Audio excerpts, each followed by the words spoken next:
მოგესალმებით ძვირფასო ტელემაყურებლებო. ჩვენ ვართ სტუდიაში გზაგასაყართან, ვაგრძელებთ გადაცემათა ციკლს ბიბლიური გზაჯვარედინების, თუმრად გვყავს თეოლოგი გიორგი გვასალია მოწვეული. მოგესალმები გიორგი, დიდი მადლობა მობრძანებისთვის. ჩვენ ვაგრძელებთ ელია წინასწარმეტყველის შესახებ საუბარს.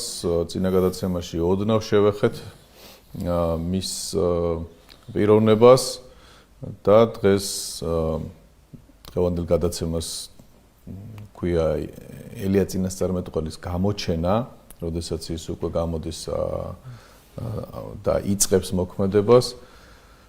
დღევანდელი საუბრის შესაბამისი ტექსტის საკითხვა შეგიძლიათ მესამე მეფეთა მე-17, მე-18 თავებში და დავიწყოთ საუბარი ელია წინასწარმეტყველზე. გიორგი, ელია არის განსაკუთრებული მოვლენა წინასწარმეტყველებს შორისაც, ზოგადად ბიბლიის აი ამ თხრობაშიც. მის სახელს უკავშირდება მრავალი სასწაული, რომელიც შემდგომში ხალხურ ნათქვამებშიც და ლიტერატურაშიც ძალიან ხშირად იხსენება და სიმბოლოა ელია განსაკუთრებული სიწმინდისა. მოგესალმებით, მანდრი, აბსოლუტურად გეთანხმებით.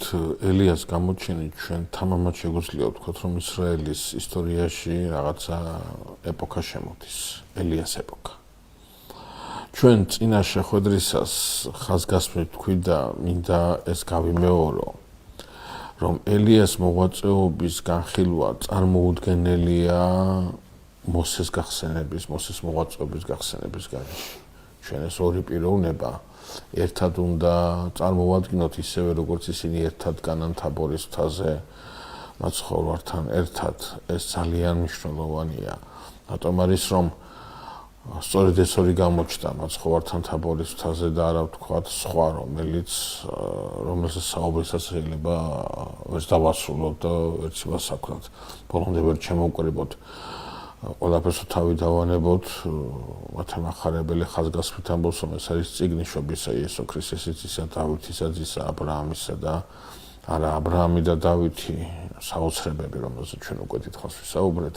არამედ სწორედ ეს ორი პიროვნება მოსე და ელია არიან წარმოდგენილი თაბორის მთაზე. ჩვენ იმ თავითვე ყურადღებას ვაქცევთ იმას, რომ აქ სხვა ელემენტიც იქნება, მე შევეხებით ამას აუცილებლად, მაგრამ აი პირველ რიგში, რასაც ყურადღება უნდა მივაქციოთ, გახლავთ ის, რომ ელია აკეთებს რაღაცა იმნაირს, რაც გააკეთა მოსემ, როგორც უკვე აღვნიშნეთ. რა გააკეთა მოსემ? ისრაელი გამოიყვანა ეგვიპტური ტყვეობიდან და გადაალახინა უდაბნო. მერე ისრაელი შედის მოსეს დროს არა, მაგრამ შედის აღთქმულ მიწაზე. ეს აღთქმული მიწა იმდენად არის, აღთქმული და იმდენად არის მიცემული ისრაელისათვის, რამდენადაც ისრაელი თავის მისიას ახორციელებს აქ. ეს მიწა აღთქმულად არ უნდა დარჩეს, ეს მიწა მოპოვებული მიწად უნდა ითვლებოდეს. მაგრამ ეს მიწა არ არის მხოლოდ გეოგრაფია, ეს მიწა არ არის მდგომარეობა არის. ამაშია საქმე. ეს მინდოდა მამანდრია სწორედ მეთქვა, რომ ეს მიწა, ეს სივრცე მენტალურად გააუდაბურა ისრაელმა იერობოამის დროს იწყებს ამ იმას, გულისხმობ ჩრდილო ისრაელის სამეფოს, ჩვენ ისრაელის დროს სწორედ ამას ვიგულისხმობთ და ეს გაუდაბურებული, სულიერად, მენტალურად გაუდაბურებული სივრცე არის კვლავ მოსაპოვებელი, აღთქმული მიწად დასაკავებელი, კვლავ აი ამ საზონში მოსაქცევი. ამიტომ თუ კი მოსემ ფიზიკურად გადაადგილა უდაბნოში, ახლა ელიამ ყველაფერი ეს ამავე წიაღში უნდა შეასრულოს უკვე მენტალური თვალსაზრისით. თუმცა ჩვენ ერთ დეტალს უნდა მივაქციოთ ყურადღება, მამანდრია, რომელიც მთლიანად წმინდა წერილის თხრობის კონტექსტში არის გასაგები. ჩვენ წმინდა წერილს ვკითხულობთ, აი ჩვენ მსვენელსაც მინდა თხოვო მიაქციოს ყურადღება, წმინდა წერილი უნდა გავიგოთ კონტექსტუალურად და არავითარ შემთხვევაში ამოღებული და მოჭრილი რაღაცა მონაკვეთები და მაგალითად მაცხოვრებელი ბრძანებს, რომ არავინ იცის მამა გარნად ზემან და სულ მარიცის მამა როგორ არის, მაგრამ კონტექსტში იქ სულის წმინდის დასახელება მის სიტყვაში არანაირ აუცილებლობას არ წარმოადგენდა. ამიტომაც, ოდესაც ჩვენ აი ამ უდაბნოს გადალახვის პროცესზე გვაქვს საუბარი, უფრო სწორედ მონობიდან გამოსვლის პროცესზე გვაქვს საუბარი, რომელსაც უდაბნოს გადალახვა მოსდევს. ჩვენ გვახსენდება ერთი ძალიან საინტერესო ეპიზოდი წმინდა წერილიდან, ეს არის საჯული გედეონის ეპოქა, რომლის დროსაც მიდიამი ავიწყებებს ისრაელს, ხოლო გედეონი შეკრიბავს საკმაოდ ისეთ ლაშქარს და ღმერთი ამ ლაშქარს 300 კაცამდე დაიყვანს, 300 ძაღლებს სვეპელამდე დაიყვანს. რატო აკეთებს ამას ღმერთი? ეგ პირდაპირ არის მითითებული, საეკლესიო ეგზეგეტიკაც ამას გვთავაზობს, რომ ისრაელი უნდა განთავისუფლდეს არა მიდიამისაგან. არამედ ისრაელი უნდა განთავისუფლდეს იმ კერპისაგან, რომელმაც მოიყვანა მიდიამი. თავისუფლება არ ნიშნავს რაღაცა შუაგულიდან ან და რაღაცა ბოლოდან რაღაცის დაწყებას, არა. მონობის მიზეზი რაც არის ის უნდა მოისპოს, წყარო უნდა მოისპოს მონობის. ეს არის აქ მნიშვნელოვანი. ამიტომაც 300 ძაღლივით სვეპელის გამარჯვება ეს არის არა მიდიამზე გამარჯვება, არამედ ეს არის ღმერთის გახსენება და ამ გახსენებით გამარჯვება ისრაელიანში კვლავ აღდგენა იმ საწუნოებისა, იმ აზროვნებისა, რომელსაც თავისუფლება მოაქვს ამ ხალხისათვის. ამიტომაც, როდესაც ჩვენ საუბრობთ, რომ მოსემს ხელით უდაბნო კი არ გადალახა ისრაელმა. არა, რაც მთავარია, ეგვიპტურ კერპებს მოწყდა. ამიტომაც არის ის თაობა ვერ შედის ახალ მიწაზე, შემდეგი თაობა, თავისუფალი თაობა. თვალი უკან რჩებათ. ანუ ეგვიპტიდან კი გამოვიდა მაშინ ისრაელი, მაგრამ ეგვიპტი არ გამოსულა ისრაელისაგან. ჩვენ ესეთი ისრაელს ვერ ვნახავთ, რომ შევახთ მიწაზე. არა, ეგვიპტემაც უნდა დატოვოს ისრაელი. ისრაელმა უნდა შინაგანად გაინთავისუფლოს თავი ეგვიპტისაგან. აი ის თაობა შევახთულ მიწაზე. აღთული მიწის შინაარსი ამით გაიგება და ამით გაიაზრება სწორედ. ახლა ისრაელში რა ხდება? ხდება ისევ ის. ახლა ისრაელი სადმე გადასაადგილებელი კი არ არის, მაგრამ აი ის საწყისი აქვს მოსაშლელი, რაც მათ პერმანენტულ მონობას და შემდგომ საშიშროებას იწვევს იმისა, რომ საერთოდ პოლიტიკური ლიკვიდაცია მოხდეს მათ. გიორგი, ჩვენ იერობოამზე საუბრისას თქვით, რომ მისი ცოდვა ესეთი ზღვარად დაედო, როგორც ქვედა ზღვარი, ამის ქვევით ვეღარ ჩამოდიან ამ ცოდველზე უფრო უკეთეს მდგომარეობაში. აღარ არის ისრაელი მის მერე ესეთი შედეგი მოიტანა მისმა რეფორმება და ეხლა შეიძლება გავიხედოთ წინა თხრობებში და ხაზგასმით დავინახოთ ის, ცხადად დავინახოთ ის, რომ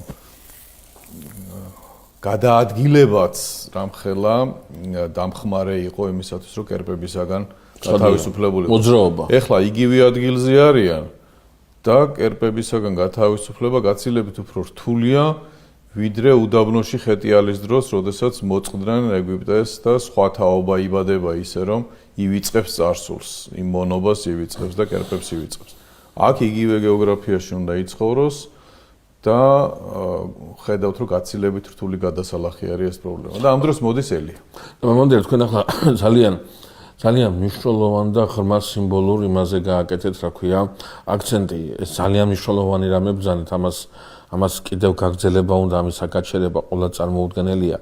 ჩვენ ისრაელის ისტორიას ვეცდებით, ისრაელის ისტორიის გაცნობას რაღაცა აზრით, არა პირდაპირ გაგებით, არამედ რაღაცა აზრით, აბრაამის იმიდან ვიწყებთ, ხო, მოღვაწეობიდან ვიწყებთ. თავისთავად ხადი ადრეც არის ეს, მაგრამ რაღაცა აბრაამი არის ნიშნული.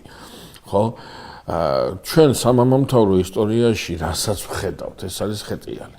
აბრაამიც გამოდის, უხეტიალობენ, აბრაამი ხეტიალობს, ისააკი ხეტიალობს, იაკობი ხეტიალობს, ისრაელი ხეტიალობს, უფლისკიდოვანი ხეტიალობს, სულ ხეტიალია. ჩვენ პირველად ტერმინი ხეტიალი ვახსენეთ აბელის დროს. აბელი არის ის წყემსი, რომელიც კაინისაგან განსხვავებით ჩაშტერებული არ არის მიწას, როგორც პატორი ზურაბ კიკნაძე ბრძანებს და არამედ ახეტიალებულია აბრაამი და ახეტიალებულია აბელი და სწორედ ასეთ ახეტიალებულებს გამოიძიებს ხოლმე წმინდა წერილი და წამოიყვანს და დააყენებს იმ გზაზე. როდესაც ჩვენ ვხედავთ, ხო, წმინდა წერილის თხრობისას მამამთავარი იქნება ეს თუ ვინმე სხვა, რომელიც გამოირჩია ღმერთმა, როგორც კი ეს ქალაქს უახლოვდება და უახლოვდება იმ სივრცეს, ის შემდეგაც შეიძლება ხეტიალი აღარ გაგრძელდეს, თხრობა იძაბება, კვანძი იკვრება, რაღაცა უნდა მოხდეს, თუ მან შეუხვია ქალაქში, გაჩერდა ღმერთს დაეკარგება, თუ მან გააგრძელა გზა, მაშინ ამ გზაზე, ანუ ეს ხეტიალი ჩვენ მაშინ აბელის დროსაც ვთქვით, რომ ალეგორიულად სახისმეტყველებითად ნიშნავს აზრის ახეტიალებას, ძიებას, რაღაც ისეთისას, რაც ნამდვილია და განსხვავებულია იმ იმიტაციისაგან, რასაც კაინი მისდევს და რის დამკვირვებასაც კაინი აპირებს. ანუ ჩვენ ნახეთ აი ეს ძალიან ღრმა რაღაცაა, მამანდრე, ამას მივაქციო ჩვენი მსვენელების ყურადღებას მინდა მივაქციო, რომ აი ეს შემთხვევა საკმაოდ მეტყველია ისრაელის ისტორიაში, როდესაც ეგვიპტეში ჩადის და ჩერდება. ამ დროს ივიწყებს ის იოსების ანდერც, რომ ამიწიდან უნდა გამოვიდეს და ძალიან დიდი ტკივილია საჭირო იმისათვის, რომ მან ახეტიალებისაკენ პირი მიაქციოს კვლავ და ახეტიალების სურვილი გაუჩნდეს კვლავ. ანუ ახეტიალება ამ შემთხვევაში მიგვანიშნებს, რომ მას სურვილი უნდა გაუჩნდეს რაღაცის ძიებისა, რაღაცაზე აზროვნებისა, რაღაცაზე ფიქრისა. მოდი ვთქვათ რა არის ეს რაღაცა. ჩვენ ამაზეც ვილაპარაკეთ თავის დროზე და კიდევ ერთხელ უნდა ვახსენოთ ეს ელიას მოღვაწეობის დასაწყისში ეს შესავალი უმნიშვნელოვანესია მისი მოღვაწეობის გასაგებად და ამიტომ ჩვენ ასეთი რაღაცა ვთქვით თავის დროზე, როდესაც მოსე შედის ფარაონთან და კვერთხებს გველად გადააქცევს, კვერთხს თავის კვერთხს გველად გადააქცევს. იგივე გააკეთესო ქურუმებაო ნათქვამია და ვისაუბრეთ იმასთან დაკავშირებით, რომ მოსეს ხელით ნამდვილი სასწაული იქნა აღსრულებული, ხოლო ქურუმება შექმნეს იმიტაცია. გრიგოლ ნოსელის ენით რო ვთქვათ, შექმნეს ილუზია. ილუზია. ახლა ნახეთ მამანდრია რა არის საინტერესო. საინტერესო გახლავთ ის, რომ ჩვენ მაშინ დავსვით ასეთი კითხვა. კაი, მოსე გავიდა, ეს ვიზიტი მორჩა და შემდგომ მარტო რო დარჩნენ ერთი-ერთთან ფარაონი, უზენაესი ქურუმი და ქურუმები. იქ შემდგომ რატო არ მიდის მსჯელობა იმასთან დაკავშირებით, რომ აშკარად მოსეს ღმერთმა რაღაცა ისეთი გააკეთა, რომელზეც დაფიქრება ღირს. წარმართული თვალსაზრისითაც კი. და ჩვენ მაშინ ვთქვით, რომ მათ რომ ეს ნაბიჯი გადაედგათ და სახალხოდ ეღიარებინათ მოსეს ღმერთის ძლიერება, მაშინ მთელი სისტემა უნდა ჩამოშლილიყო. და უფრთხილდებიან სისტემას და არ ფიქრობენ იმაზე რა არის ჭეშმარიტება. არ ყოფენ სიმართლე. ამიტომაც ეს ილუზია, რომელსაც გრიგოლ ნოსელი გვთავაზობს ტერმინ ილუზიას.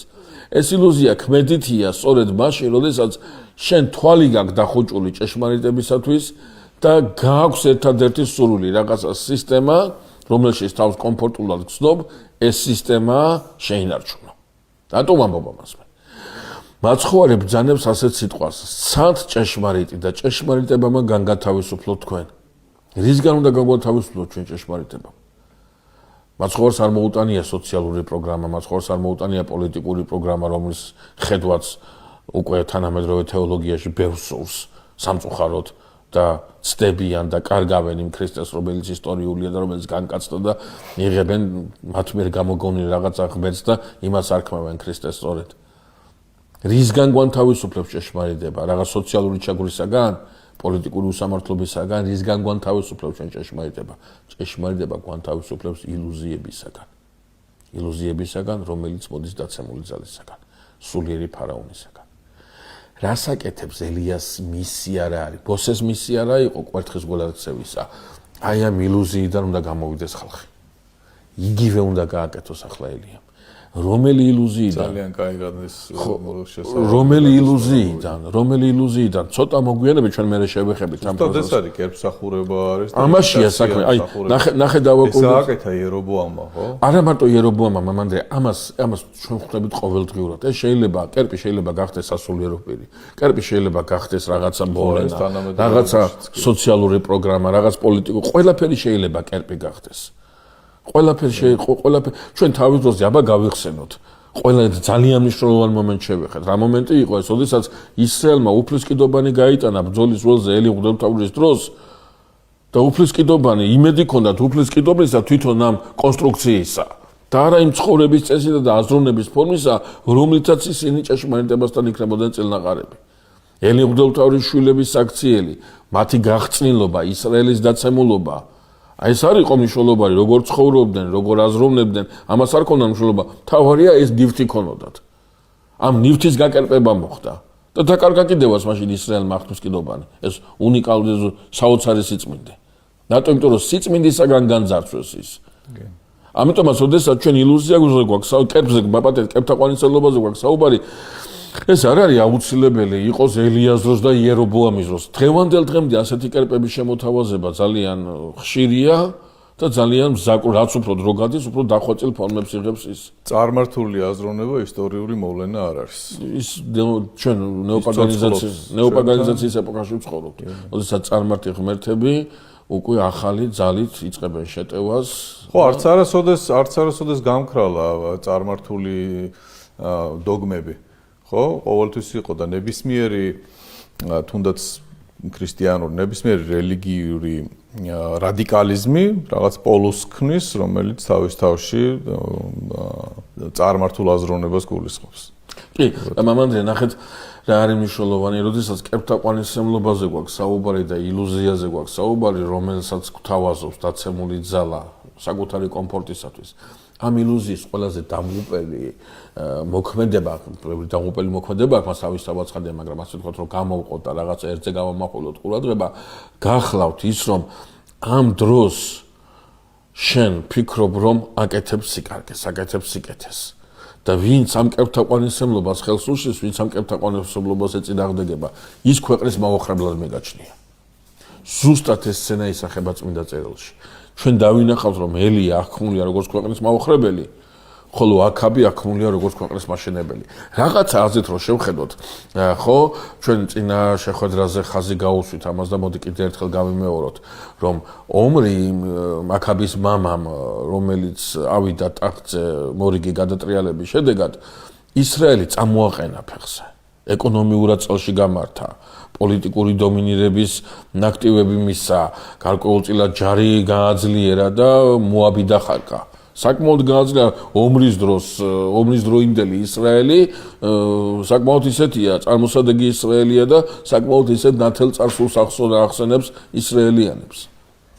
აქაბის პოლიტიკა ამ მიმართულებით გრძელდება, ანუ ერთი შეხედვით რომ შევხედოთ თითქოს და ყველაფერი სასიკეთოდ კეთდება ქვეყნისა და მოვიდა ვიღაცა ელია, რომელიც ამას უპირისპირდება.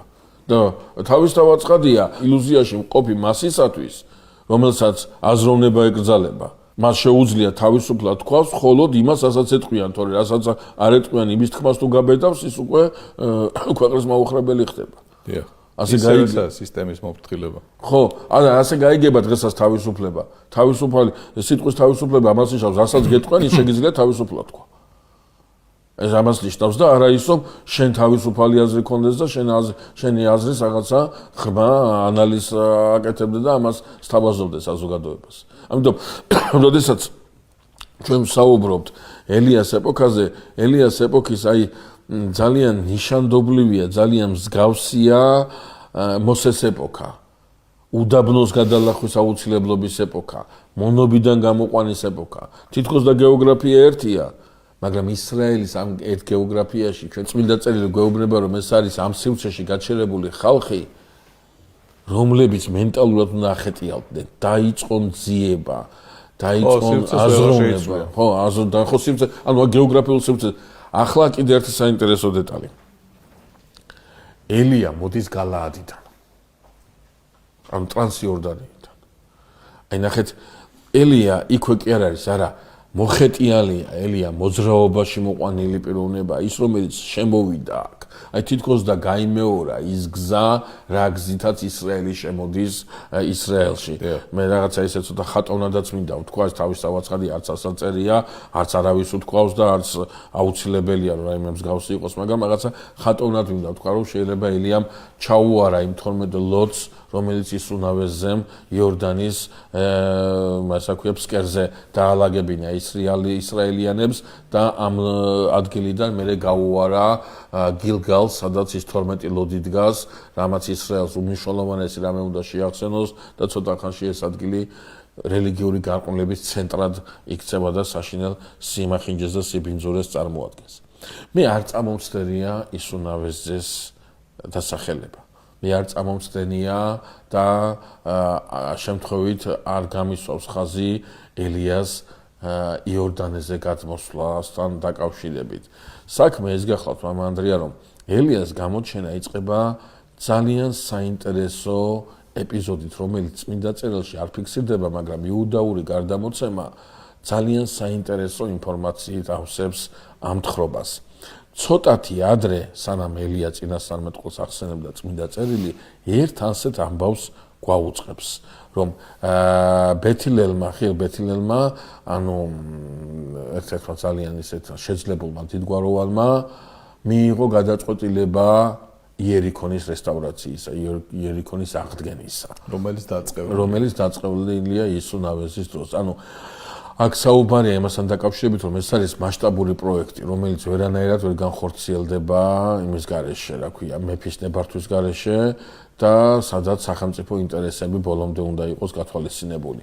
შესაბამისად, ამ ბეთილელი დიდგვაროვნის ინიციატივა ეს სახელმწიფო მნიშვნელობის ინიციატივა, რომლის შესახებაც საქმეს ყურშია სამეფო კარიც, საქმეს ყურშია ისრაელის უხუცესობაც, საქმეს ყურშია რაღაცა ის წარმომადგენლობითი საზოგადოება, რომელიც ისრაელში რაღაცა მენტალური ამიდის შექმნის საშუალებებს ფლობს.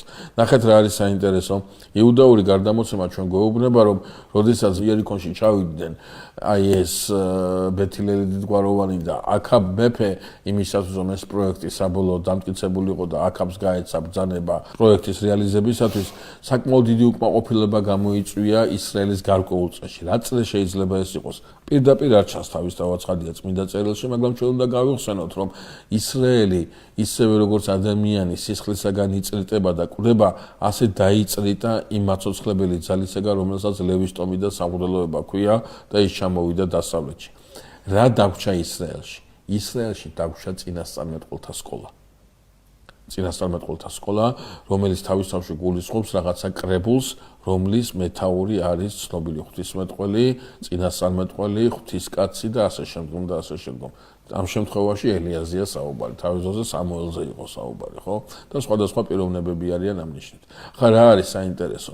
საინტერესო გახლავთ ის, რომ ამ პროექტის რეალიზების მოწინააღმდეგეები სწორედ აი ეს ერთგვარი დისიდენტური ძალა უნდა ყოფილიყო, რომელიც ისრაელშია წარმოდგენილი და როგორც წმინდა წერილიდან ირკვევა, თავის პირმშოზე დადგა საფუძველი, ხოლო თავის უმცროს ვაჟზე დადო ამ იერიქონის კარიბჭე პროექტის ავტორმა, როგორც ეს ნათქვამი ჰქონდა ისუნავეზეს და აი აქ თურმე, როგორც იუდაური გარდამოცემა იუწყება, როდესაც აი ეს რეალობა შეიქმნა ამ პროექტის რეალიზებისა, ელია წაადგა თურმე თავზე მათ და უთხრა, რომ არაფრით არ შეიძლება იერიქონის აღდგენა. ჩვენ იერიქონი დაწყებლიაო, რო თქვით, ეს იმას კი ანიშნავს, რომ იერიქონის ცივცეში მოსახლეობა არ არის.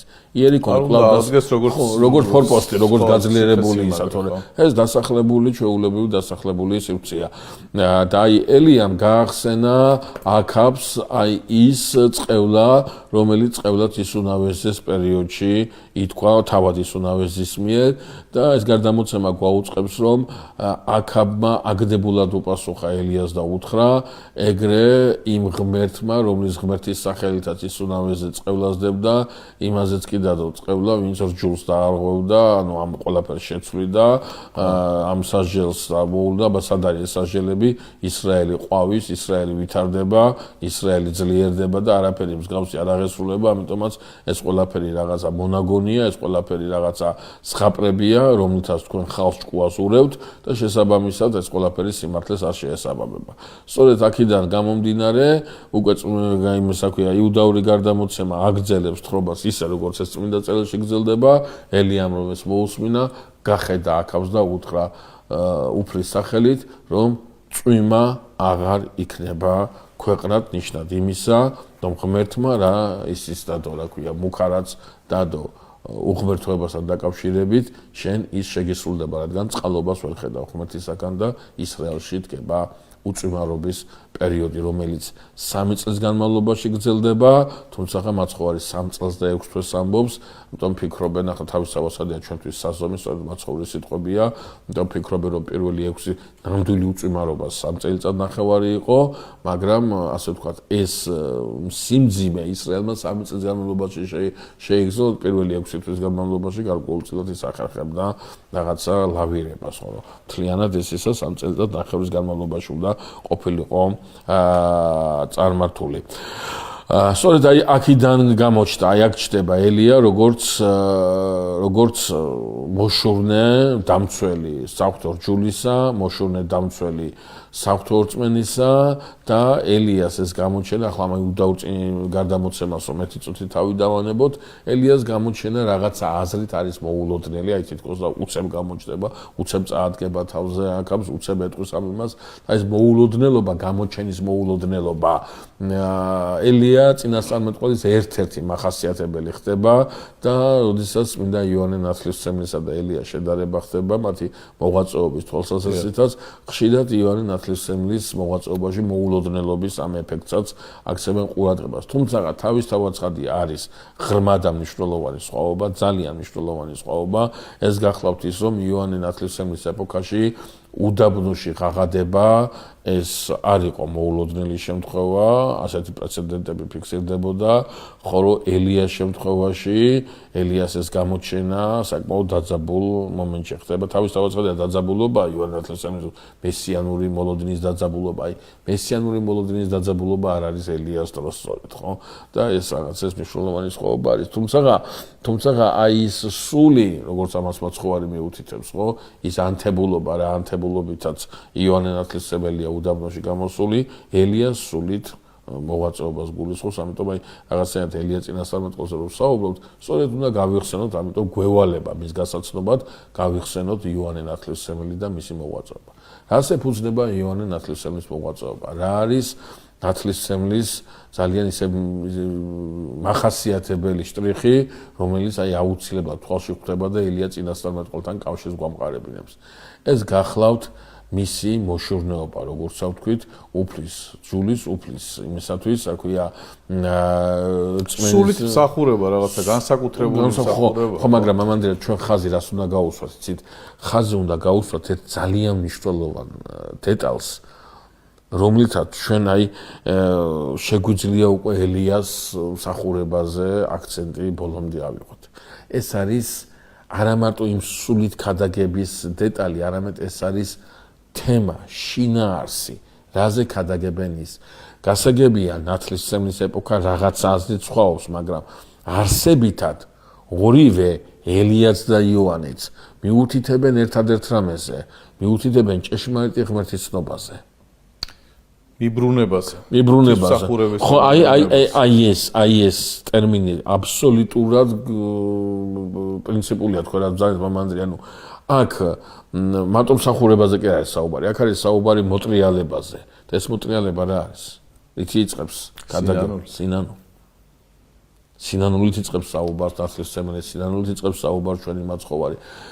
რა შვება სინანული? რას შვება სინანული? რატო არის რომ სინანულის გარეშე მოტრიალება აბსოლუტურად გამორიცხულია? სინანული იწყება მაშინ, როდესაც შენში ხდება შეცდომის აღიარება. შენ ამბობ რომ ესმე არასწორად გავაკეთე, არასწორად ვაკეთებდი, არასწორ გზაზე ვდგავარ. რაღაცა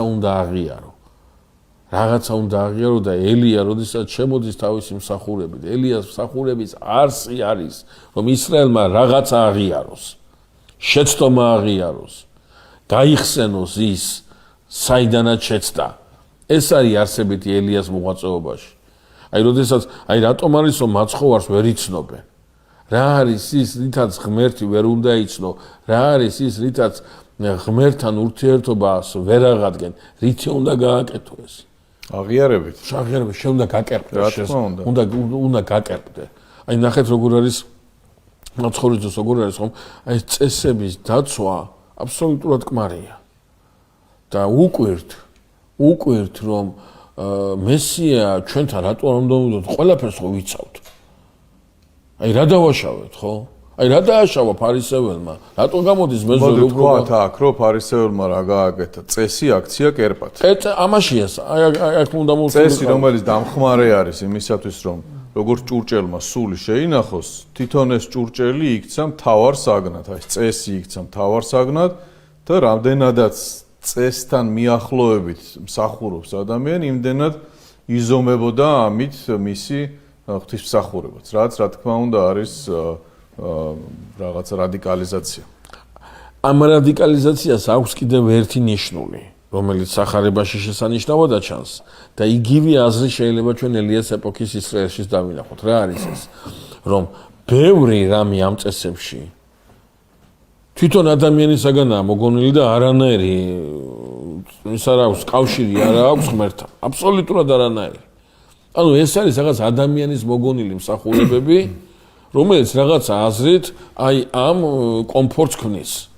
აი ამ რაღაცა მერჯულო შენ ხო აი ამ ახმას აი ამ ილუზიაში ამყოფებს ხო აი ზუსტად ელიას დროს წესი შეასრულა ესე იგი ხო ელიას დროსაც რაღაცა იკვლება ქვეყანა ვითარდება ხო და ანუ აი ეს პრობლემა აქ შეცდომაში რომ ვინმე არ შევიდეს უბრალოდ ჩვენ ვთქვათ რომ წესის აღსრულება გარეგნულად შეუძლია სრულიად სულისაგან განყენებულ ადამიანს საფრთხო სულისაგან განყენებულ ადამიანს და მსახურების სულისაგან განყენებულ ადამიანს იმიტაცია სწორედ ამიტომ ვახსენებთ ჩვენ ხოლმე გადაცემებში რომ ეს რაღაცა რიტუალური მსახურება მხოლოდ და მხოლოდ იმ შემთხვევაში იგულისხმება ღვთისმსახურებად როდესაც სულიერ მიზანს ემსახურება და თუ ადამიანი შინაგანად არ ეძებს ღმერთს და მხოლოდ რიტუალის შესრულებაზე არის მთელი მისი აქცენტი, რა თქმა უნდა, ეს სიცარიელეა და გემსახურება. ხო, აი ამას შესაძლოა, აი